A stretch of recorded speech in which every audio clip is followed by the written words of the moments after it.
Fala galera, beleza? Eu ia fazer agora à noite um vídeo para falar sobre uns artigos aí das normas da corregedoria, mas eu resolvi trocar uma ideia com vocês aqui de boa. E o que eu vou falar às vezes pode até chatear alguém, magoar alguém, mas sei lá, no sentido de fazer esse vídeo aí. Eu sinto que tem muitas pessoas que buscam uma solução fácil, uma solução milagrosa para passar num concurso. E o pior de tudo é que para passar num concurso, teoricamente é uma coisa simples, mas simples é uma coisa, fácil é outra, né? Por que eu falo que é simples? Olha só, hoje em dia a gente tem acesso. Olha, vai ter uns barulhos, vocês me perdoem aí, mas a rua aqui de casa é movimentada. Hoje em dia nós temos acesso a praticamente todo material gratuitamente, ainda que de forma não lícita. Mas temos lá, né? Vocês conseguem ou a lei seca nos portais do governo ou compartilhar material, né? Enfim. Aí vai dar consciência de cada um. E eu posso dizer isso também, hoje em dia a gente barateou muito os livros, antigamente era muito mais caro um livro, né? Eu vejo às vezes pessoas falando sobre, tá ficando cada vez mais difícil o concurso. Sim, tá ficando, porque também está mais fácil estudar. E às vezes tem gente que não quer ouvir umas verdades, né? Está cada vez mais fácil estudar. Por quê? Antigamente, eu me recordo quando eu era criança, nossa condição de vida era muito precária, nós nunca tivemos condições de comprar uma enciclopédia. Jamais passou pela cabeça do meu pai comprar uma Barça. E não fazia sentido mesmo, porque se estava difícil comprar os alimentos para comer, como que você vai gastar dinheiro com livro? E hoje em dia está muito fácil, né? Então a gente tem que começar a ter um pouco de consciência das nossas vidas, né? E não ficar sempre procurando um problema e uma justificativa para alguma coisa que não deu certo. Quer ver uma coisa? E aí eu vou tocar nos assuntos que às vezes podem ser meio chatos. Um exemplo. Todo mundo sabe o que precisa fazer para emagrecer. Vamos falar a verdade. Eu sei que às vezes a pessoa vai falar assim, ó, não, eu treino, eu faço igual a minha irmã, ela corre maratona, tal. Então eu preciso de um acompanhamento de uma nutricionista para calibrar algumas coisas na alimentação, porque na época de prova eu tenho que me alimentar de determinada forma. Fora do período de provas eu não preciso, enfim, isso tudo bem, isso faz sentido, porque você está fazendo uma coisa muito diferenciada, você está fazendo uma coisa que foge à média. Mas se o objetivo da pessoa é só não ser obesa, vamos falar a verdade, todo mundo sabe o que precisa fazer, né? A gente erra muitas vezes porque a gente quer errar, né? Por quê? Porque às vezes o simples, igual eu falei, não é fácil. É difícil às vezes a gente abrir mão de algumas coisas, né? Mas tá aí. Ou faz isso ou não consegue. Então, eu queria dar um toque aí. Às vezes as pessoas estão tão preocupadas em comprar material, e isso e aquilo, e, na boa, você já tem muita coisa em mãos para ler, eu tenho certeza. E agora o que precisa é um pouquinho de organização e um pouquinho de noção. É olhar e falar assim, olha, eu tenho tantas semanas, eu tenho tanto para ler. Qual que é o meu tempo disponível? Não adianta você querer fazer um planejamento para uma pessoa que não trabalha, só estuda, se você tem que trabalhar. Você tem que ser realista. Não adianta.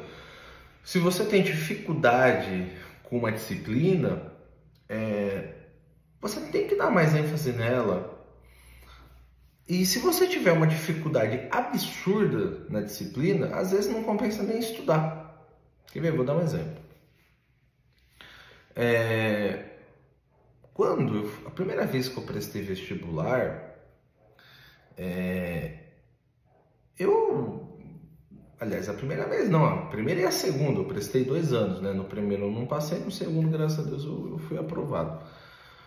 Eu era péssimo em inglês, eu não tinha noção nenhuma de inglês, e a prova da FUVEST de inglês é uma prova complicada. Então, o que eu ainda conversava com meu pai? Eu falei, pai, o duro que na prova de inglês, eram 10 questões, eu já ia preparado para errar 7, 8. Eu falei, eu vou chutar todas as alternativas na mesma letra para tentar garantir 2 alternativas ali. Eu não esperava outra coisa. Não compensava eu esperar que ali minha mente ia abrir no momento da prova e eu ia passar a entender inglês e resolver as questões. Então, eu, consciente de que tendia a 0 a minha nota de inglês, o que eu falei? Eu vou tentar garantir alguma coisa. E tentar garantir alguma coisa é o seguinte, é chutar tudo na mesma letra. Porque se eu fosse tentando a sorte, eu poderia errar todas. E ainda eu garanti umas 3 questões, chutando todas na mesma letra. Não estou incentivando ninguém a fazer isso, coisa do tipo. Eu só estou falando o seguinte, nós temos que ter consciência das nossas limitações. Seja limitação de tempo, né? Do tempo disponível que você tem para estudar. Seja limitação até cognitiva. Eu vou falar por mim. Eu odeio informática. Então, eu tenho muita dificuldade. Vamos imaginar que eu estivesse trabalhando e fosse prestar esse concurso. Vamos pensar assim, eu tenho ali, eu acho que são 8 questões de informática, né, e 20 de português.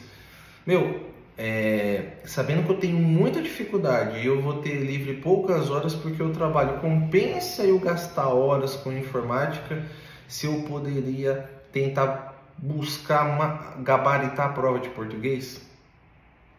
Não é?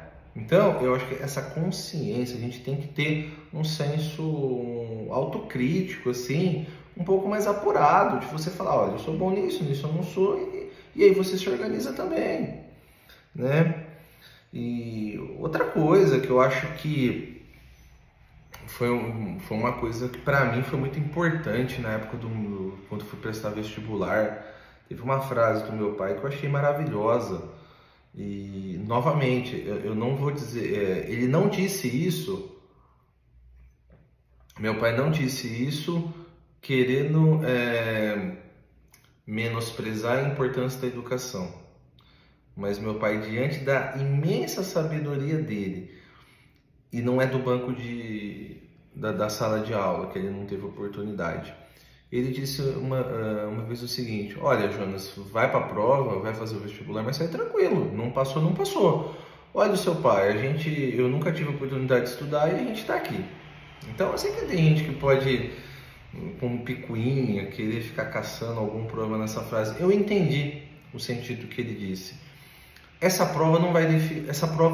prova não definiria a minha vida e esse concurso também não vai determinar a vida de ninguém. Óbvio, pode mudar a vida de muita gente, né? Pode ajudar muita gente essa aprovação. Mas pare e pense uma coisa. Esse não é o primeiro concurso, não será o último. As vagas são extremamente apertadas. A chance, você já entra na disputa com a consciência que a chance de perder é alta. E essa consciência eu acho que é importante. Você ir para a prova consciente de que a coisa é complicada e ainda indo bem, pode não ser o resultado almejado, tá tudo certo. Tem um monte de concurso, tá? Isso não vai ser o último. E às vezes você pode ser aprovado em outro futuramente, que você vai falar, nossa, cara, ainda bem que eu não passei naquele, porque se eu tivesse passado naquele eu teria parado de estudar, aposentar da caneta. E foi legal quando eu parei que eu consegui algo talvez que era mais minha praia. Então assim, meu, eu acho tão louco isso, assim, de não ficar se apegando com tanta força a um fato que não depende só de você. E aí, esse não depende só de você, eu acho que é uma coisa muito polêmica, porque eu vou falar algo que muita gente pode falar que eu sou ignorante, mas eu sou uma pessoa que eu acredito muito em destino, sabe? E eu não acredito que a aprovação em concurso só depende de sorte. Igual eu falei, a aprovação em concurso é simples. É simples. É difícil você manter a dedicação do estudo. Mas se você for parar para pensar, a atividade de estudar é algo simples, né? Fazer um exercício e tudo mais. É cansativo, demanda tempo? Mas é simples. Mas você ser aprovado em um concurso depende de você. Mas, preste atenção, você ser aprovado exatamente no concurso que você acha que você tem que ser aprovado, não depende de você. Porque é óbvio, se você prestar 10 concursos, a chance de você ser aprovado em um aumenta muito do que se você só prestar um concurso. Mas o ponto que eu quero colocar é o seguinte: ainda que você tenha feito uma baita preparação, se dedicado, ido ao extremo, meu, eu acredito num fator sorte, meu. Eu acredito que às vezes tem um fator que não era para ser a sua hora, não era para ser aquela prova, era para ser uma próxima, 2 próximas. Eu não sei, eu acredito nisso. Então eu tô falando isso até para... Falta ainda algumas semanas, né? Mais 2 meses aí. Mas até para aliviar um pouco a tensão nos estudos. Você estudar com dedicação. Estudar com muita dedicação mesmo. Sem esperar uma solução milagrosa. O estudo profissional, igual eu falei, é uma coisa chata. Uma coisa extremamente chata. Não é legal você falar, eu sou concurseiro. Isso não deveria ser algo legal. Isso é chato pra dedéu. Mas com a consciência de que, cara, não aprovou, normal, tem tantos outros. E aí eu acho que isso pode ajudar aí no processo de se preparar mesmo, tá? Eu sei que eu posso ter chovido no molhado, tanta gente fala isso, tanta gente aí motivacional fala isso, mas eu não sei, eu senti essa necessidade aí de expor isso e espero não ter tomado o tempo de ninguém aí. Mas, bom, acho que era isso aí. Não vou me alongar mais não. Beleza, gente? Falou aí. Bons estudos aí.